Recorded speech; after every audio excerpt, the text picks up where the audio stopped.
not going to have it? Or I was looking for the sign. They paid attention to you, not to me.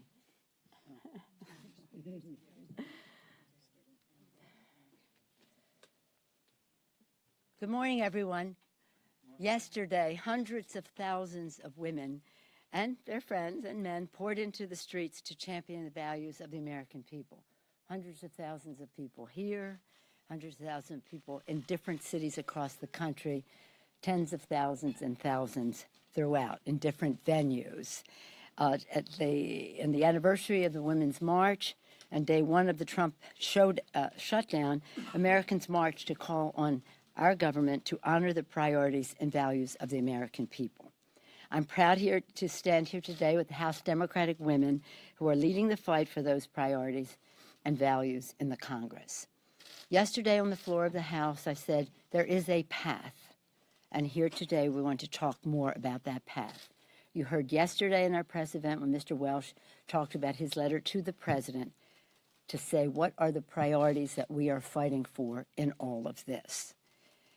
I just want to say something to our men and women in uniform. We in Congress take an oath to protect and defend the Constitution and the American people. We value the service and courage and leadership of our men and women in uniform, and we are here for them.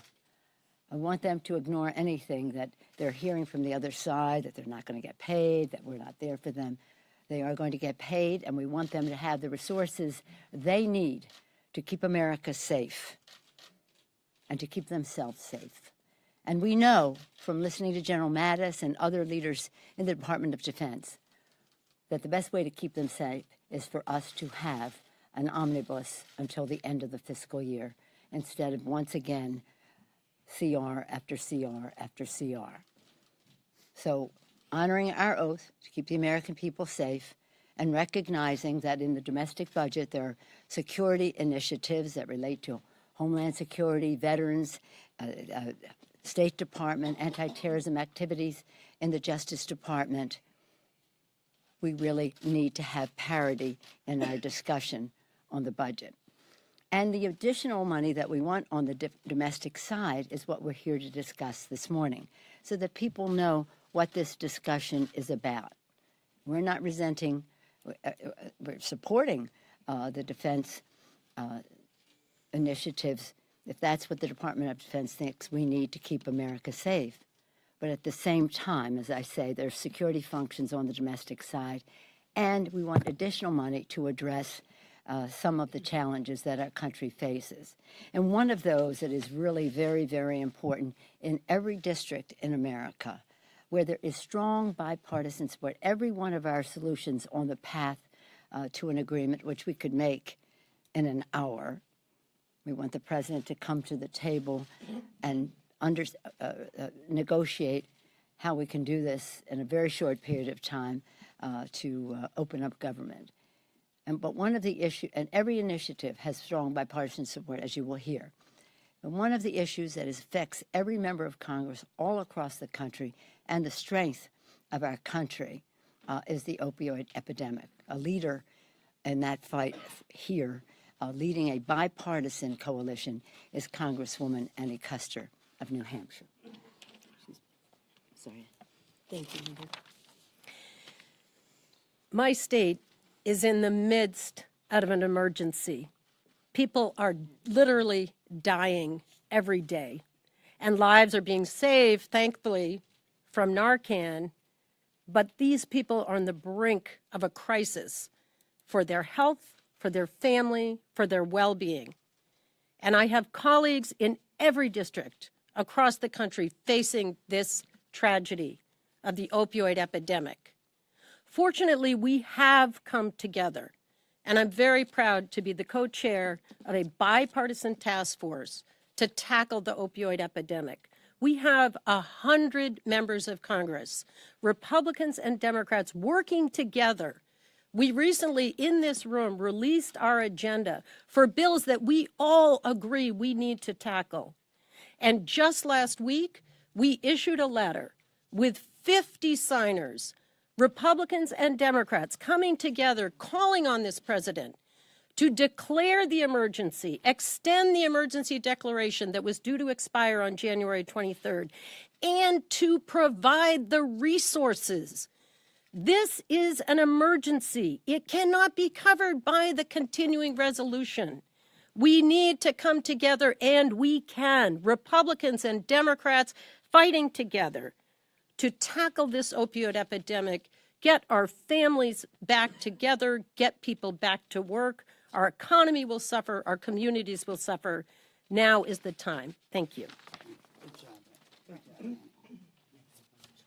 Julia, introduce yourself. I'm Julia Bromley from California, and I want to thank Leader Pelosi for gathering us here today to speak about the many bipartisan priorities that we need to advance for the American people. I'm a member of the Veteran Affairs Committee, and I know firsthand that members on both sides of the aisle are absolutely committed to doing everything we can for those who have served. The Trump shutdown must end so that we can ensure that those who bravely served our nation receive the benefits that they have earned and deserve. We need to invest in infrastructure and technology to make the VA the 21st century healthcare system it can be. We need to help the 40,000 veterans who remain and are living on our streets to find safe homes. We need to make sure we are investing in the very best mental health programming to end veteran suicide. One suicide death is one too many. And we need to make sure that we have VA clinics close to home to our veterans, and that our clinics have the resources they need to service women veterans, the fastest growing VA patient population. We need to make sure that no veteran misses a VA appointment because they can't afford affordable, reliable, safe child care. And we all agree, both Democrats and Republicans, that this is what needs to be done for our veterans. We need a long-term budget. We cannot ignore our solemn responsibility to the brave men and women who have served in our nation. We need a fair, long-term budget with a spending plan that has parity to include all of our collective bipartisan priorities. And next, I would like to introduce my friend and colleague from California, Representative Barbara Lee. Thank you very much, Congresswoman Brownlee. And let me thank Leader Pelosi for holding this press conference and for your tireless efforts to protect really the health and well-being of all of America's children and families. Now, the funding for the Children's Health Insurance Program and community health centers expired 113 days ago. For almost 4 months now, Republicans have been playing games with care intended for America's most vulnerable children. So let me be clear. This has always had bipartisan support.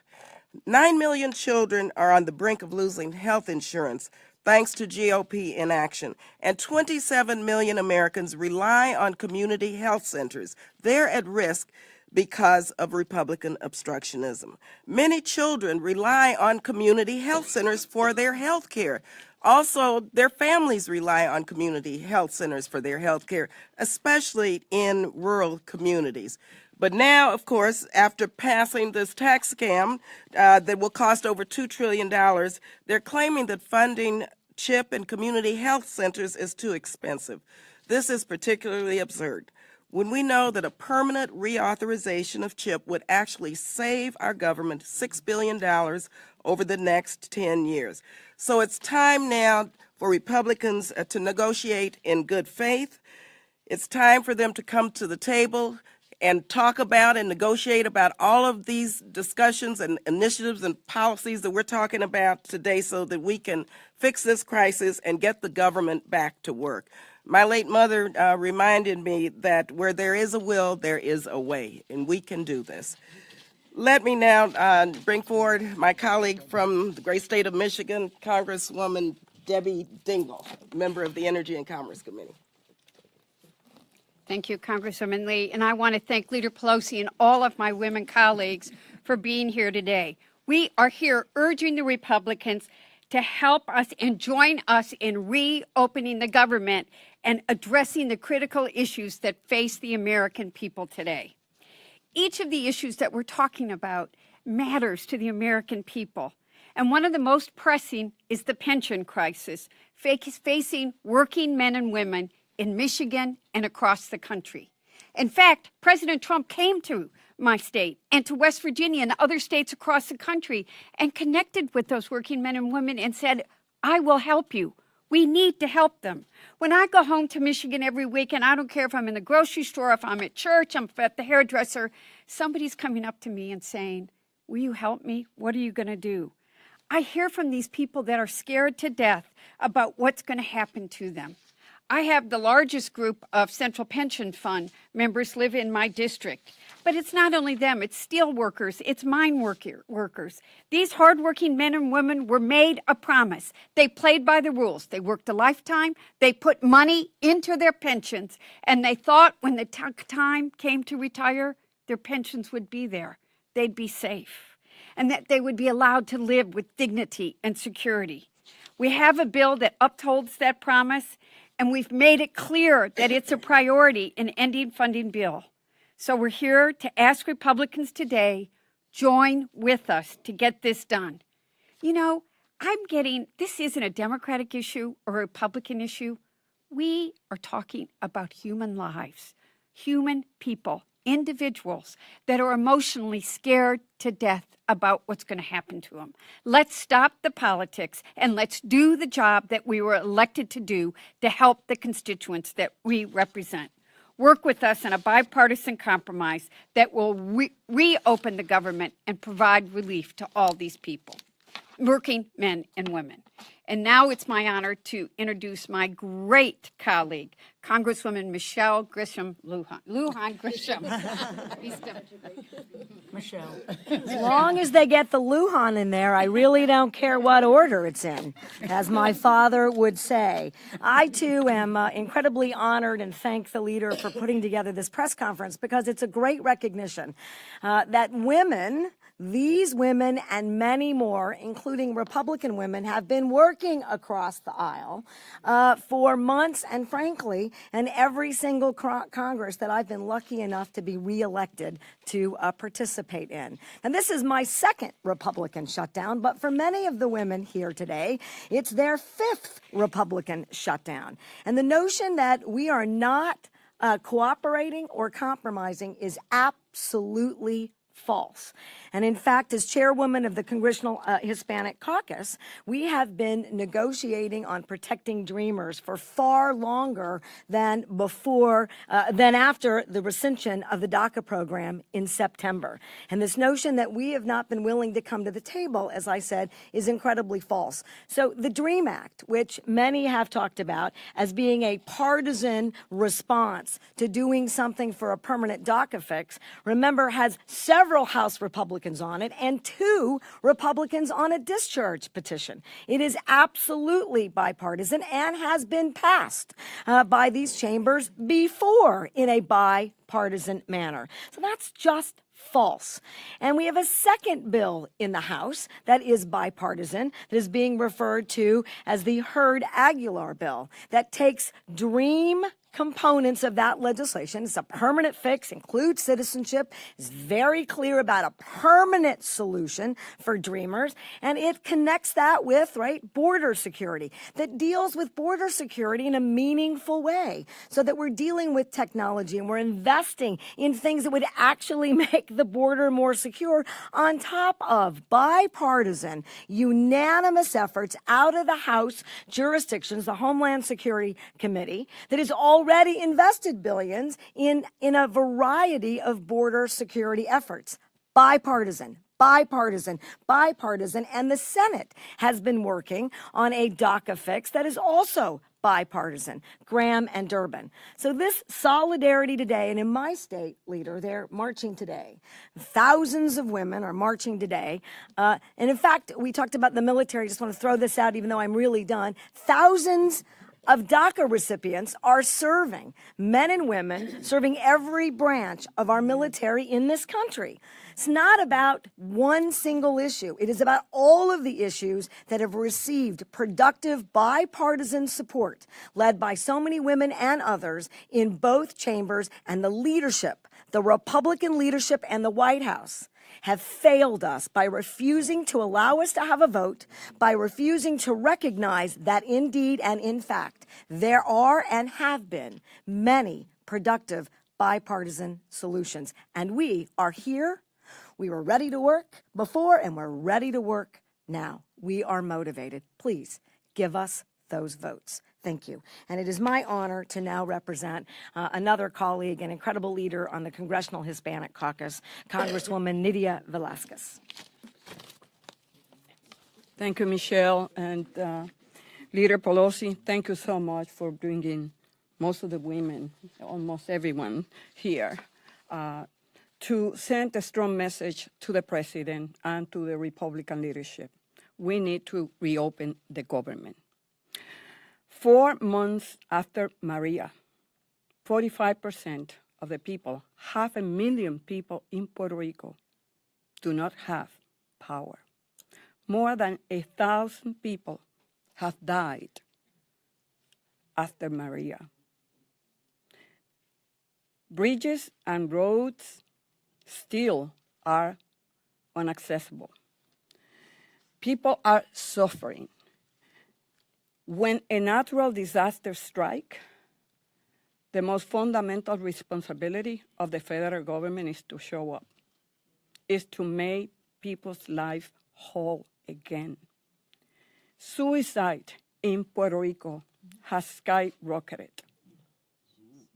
You can imagine, just last week, in one day, 2 people took their lives. Imagine the anxiety, the frustration, the hopelessness that has taken hold on our fellow American citizens in the Virgin Islands and in Puerto Rico. Imagine for them what it means that the federal government is closed for business. Imagine what it is for someone who has still in the mountains no way to go and get food or the materials that they need to rebuild their homes. And now we are telling them that almost 3,000 civil service employees at FEMA will not come to work. Who will be processing the contracts that are needed to be awarded to rebuild Puerto Rico and the Virgin Islands? On top of that, the children's health insurance. And now we are saying to the states, use your reserve. What reserve are we talking about for an island that is bankrupt? We are better than that. When disasters strike, there is not a Democratic or Republican way. There is an American way. Thank you. Hold on, Nita. Hold on. Go, Nita. I'm reading the list. I think it's important, my friends, for us to. What do you want me to introduce myself? Yeah, go ahead. I'm Nita Lowy. Well, actually, it is. Ranking member on the Appropriations. It is relevant. This is all about. It is relevant. Thank you, my friends, that I am the ranking member of the Appropriations Committee, because it's important to remember why we are here in the first place. It is the Republicans' shocking mismanagement of the budget and the appropriations process and the inability to get their work done. It is 4 months into the fiscal year. The majority has failed to enact a single appropriations bill into law because, in fact, they have failed to work with Democrats on spending levels for defense and non-defense. Endless continuing resolutions, endless pledges to work together. are no longer sufficient. This is no way to run a government. Democrats have been very clear. Increases in defense spending should be matched dollar for dollar with increases in domestic investments. And women and families have the most to gain if we acknowledge that domestic investments are as important as those that we give to the Pentagon. And I want to make it clear, we are ready to work together. I want to emphasize again, we were ready to get it done before October 1, which is the deadline. By respecting parity, we can ramp up instead of scaling back. Investments in the National Institutes of Health, where researchers can make huge strides in heart disease, ovarian cancer, diabetes, Alzheimer's disease, Title X family planning for critical to women to be able to plan and space pregnancies, which has a huge impact on families' financial security, childcare, development block grants, Head Start, other priorities critical to women and families who depend on them. As soon as Republicans are ready to truly join Democrats for a reasonable agreement on spending, appropriators can get to work, just like we did last year. I am confident we can come to a responsible, bipartisan conclusion that invests in both our national security and our families and our communities at home. So we're ready. The Republicans know that the deadline was October 1. We're 4 months late, but we can do the job. We can do it now. Let's get to work and stop this partisan show that's going on that is hurting our families, our children, our country, the nation, and the men and women who are serving our country abroad. Thank you. Well done. Well done. Thank you very much, Nita. So lovely. Thank you so much. As you can see, the breadth of knowledge on these subjects that our women leaders in the Congress have matches the depth of the values that they are acting upon. So I thank all of you and all who are here and many more who are distance away from the short notice of coming in the Washington area, but supportive of what we're saying here today. And what we're saying here today is there is a path, and it's a bipartisan path. And when you hear Representative Custer talk about opioids, always been bipartisan, but we need the money. Congressman Brownlee, infrastructure that relates to meeting the needs of our veterans. We share that value. We need more resources. Representative Lee, when she talks about CHIP, we're talking about community health centers. Again, infrastructure to provide the delivery of service through the CHIP program and other primary care docs and their medical education, extenders for Medicare. It's about family, as Mr. McEachin's bill spoke to this week. It's about children and families. Congresswoman Dingell talked about the pension issue, which is bipartisan. This may be, this is an opportunity for us to advance that.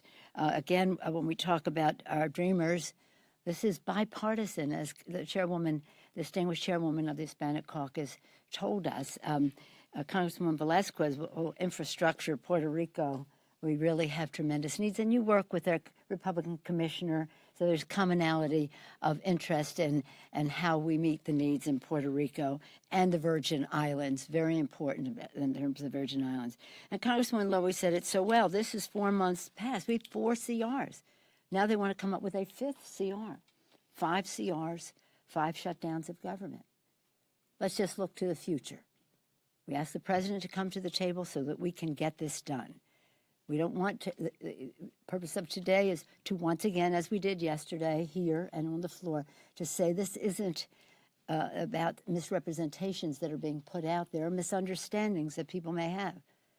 Every dollar that we want to have in parity is a bipartisan dollar related to the priorities that we shared with you today. And there are others. Yes, sir. We're hearing that there's a possible compromise taking shape where the president would get all of the money he wants for his wall in exchange for protections for the Dreamers. Would House Democrats support such a plan? All of the money that he wants for his wall? $20 billion. Oh, come on. Let me say this. We all have a responsibility to protect our borders, north and south. There's no question about that. So what do we need to do that? Why don't we have an appraisal of what that should be?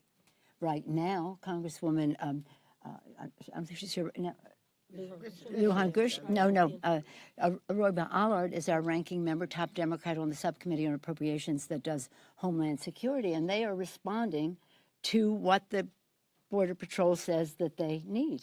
That's largely what's in your discussion among the appropriators. When we had a bipartisan bill coming out of the Senate, there was much more of a commitment to more border infrastructure, but we were protecting 11 million people. This is in the hundreds of thousands, every one of them precious and dear to us that we want to protect. But you're on the wrong path if you think that $20 billion. I mean, that we're trying to protect opioids and our veterans and all of these things, and don't go that way. But there can be a compromise. If that's a deal that comes out. I don't think it's a deal that comes out. I'm not dealing in hypotheticals. When they have something that they're talking about, none of us is at a table where they're talking about $20 billion. Should there be, should there be fencing? Should there be technology? Should they mow the grass so that people can't hide in it? Should there be some bricks and mortar someplace? Let's see. We're not, what works, but not to. I'll end it there unless, Michelle, did you want to speak to that? I mean, we've gotten inconsistent. We're reading what you write, so thank you very much. It's very helpful. And given that Kelly just met Chief of Staff with the Congressional Hispanic Caucus, and he confirmed that he said at that caucus that when you're a candidate, you don't have the same information. And as a result, you change your mind about what you might have said on the campaign trail, right, and what you might be doing in the White House. Less informed. I'm repeating what my colleagues are reminding me about that meeting. Thank you. The issue is, one day it's clear from the White House about some aspects. Another day, it is nothing that we're getting out of the White House. And I agree with the leader that until we see something from the White House, right, and they're very clear in language from the Senate, there's really nothing to react to, because the last contact we had with Kelly is that wouldn't make any sense, a wall whatsoever. And that's the last statement that he made. I mean, notwithstanding infrastructure and border security, but that was the last statement he made to the Congressional Hispanic Caucus. The original author of the DREAM Act 17 years ago was Congresswoman, here she is, Lucille Roybal Allard, and now she is the ranking member on the Homeland Security Subcommittee of Appropriations. I've spoken, but you know more about that. Yeah. Well, let me just follow up on what the Congresswoman just said about our meeting with Kelly, because I'm the one that asked him the question is, define the wall. Because when we talk to different people, they have different ideas of what the wall is. And so he made it very clear, as the Congresswoman said, that it was not the Trump wall of the campaign, but that it would include lots of things. That, it could be levees, it could be fencing, all the different things, including technology.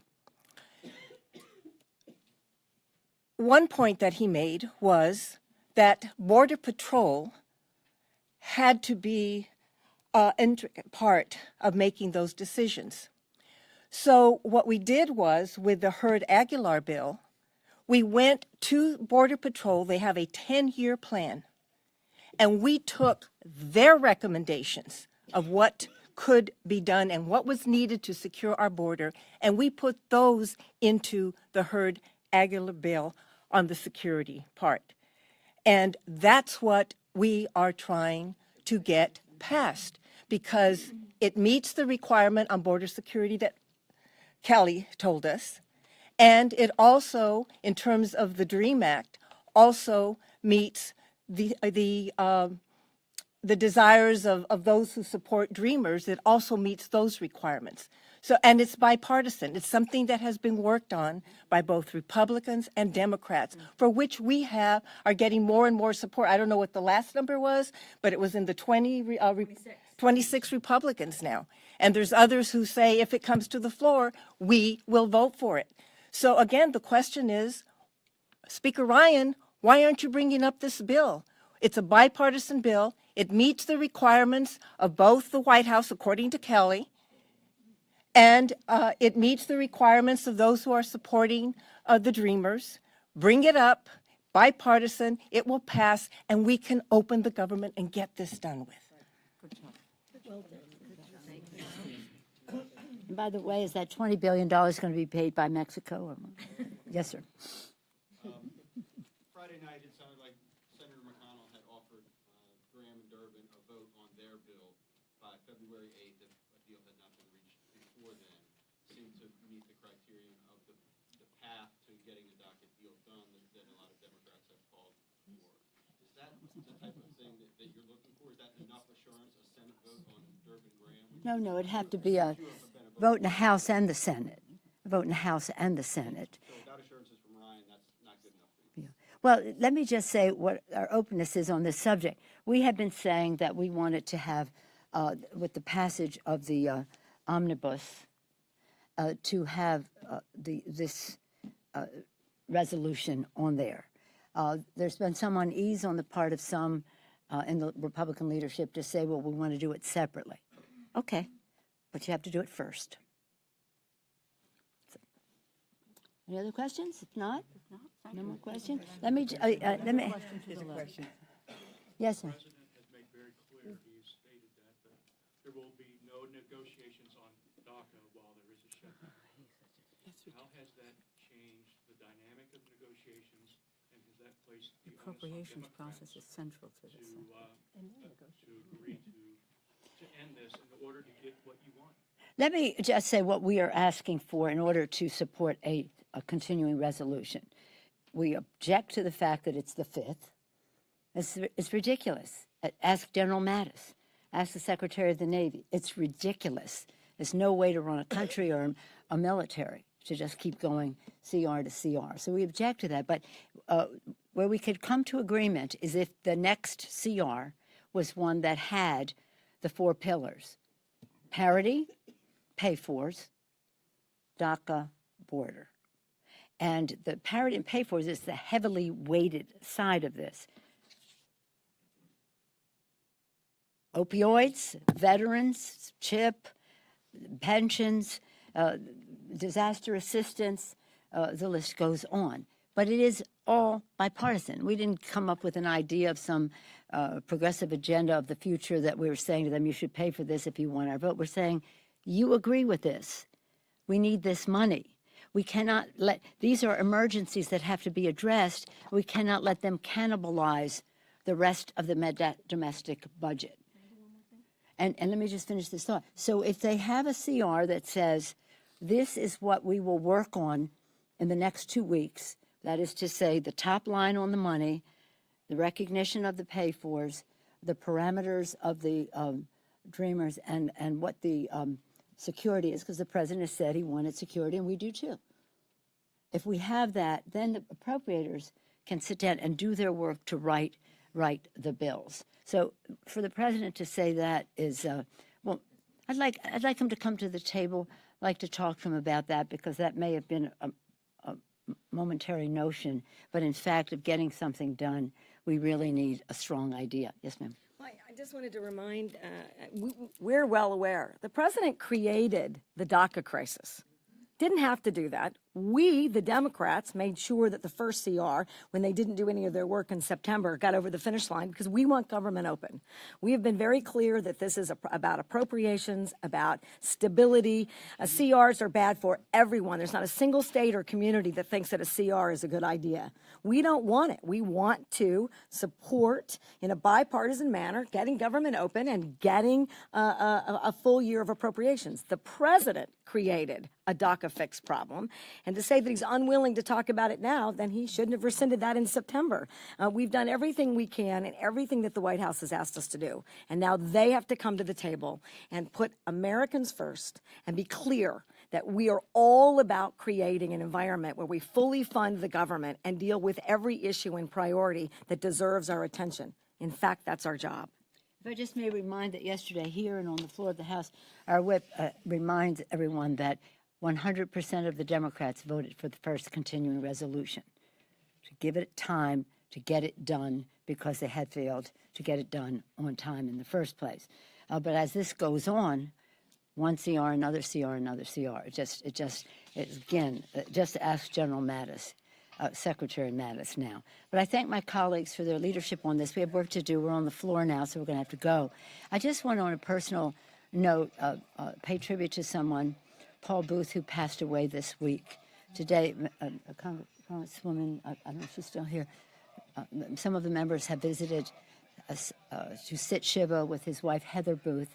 They're real champions for the American people. Leaders in the labor movement, leaders in the movement for equality. Heather even came to the march for a short period yesterday. But I just want to pay tribute to the two of them for being great American patriots and extend my condolences to the Booth family for the loss of Paul. He was an angel, a very sweet man, deep values about our country, very patriotic. Thank you all very much. Thank you. Do we have to go to the floor? Do we have a vote on it? No, we don't have to go. Are we going to the floor?